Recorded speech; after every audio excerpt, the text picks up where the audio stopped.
First today, I want to address the devastating tornadoes and storms that have impacted many states throughout the South and the Midwest.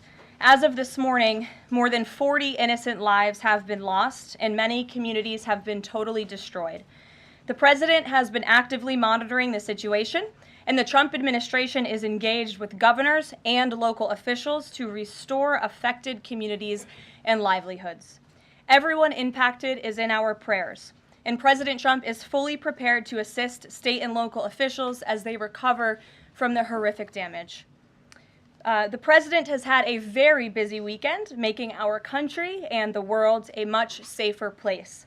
President Trump ordered decisive military action against the Houthi terrorists in Yemen.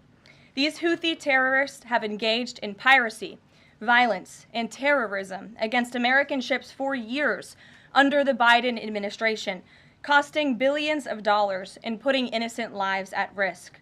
Joe Biden's pathetic weakness invited these unacceptable attacks. But there's a new sheriff in town, and his name is Donald Trump. And the world is officially on notice. America has a commander-in-chief whose peace-through-strength approach is unwavering and should not be tested. As the president said, no terrorist force will stop American commercial and naval vessels from freely sailing throughout the world. Houthi terrorists and their Iranian backers should not cross President Trump again, and the president has made that clear today. On another important matter, President Trump signed a proclamation invoking the Alien Enemies Act regarding the invasion of the United States by the foreign terrorist organization Tren Aragua. At the president's direction, the Department of Homeland Security carried out a counter-terrorism operation deporting nearly 200 violent Tren Aragua terrorists, which will save countless American lives. Thanks to the great work of the Department of State, these heinous monsters were extracted and removed to El Salvador, where they will no longer be able to pose any threats to the American public.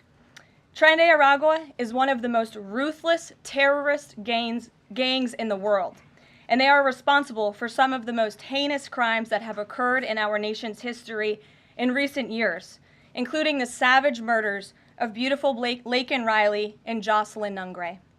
President Trump promised Laken and Jocelyn's families during his campaign that he would demand justice for their beautiful girls, and that's exactly what he did. As the president acknowledged during his inaugural address on January 20th, he pledged to invoke this act, and he has no higher responsibility than to defend our country from threats and invasions.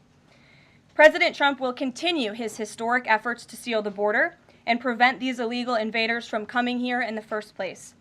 As the New York Times is acknowledged over the weekend, President Trump's policies are working. Here's how the Times summed it up. Illegal crossings at the U.S.-Mexico border are down to their lowest level in decades. Once crowded migrant shelters are empty.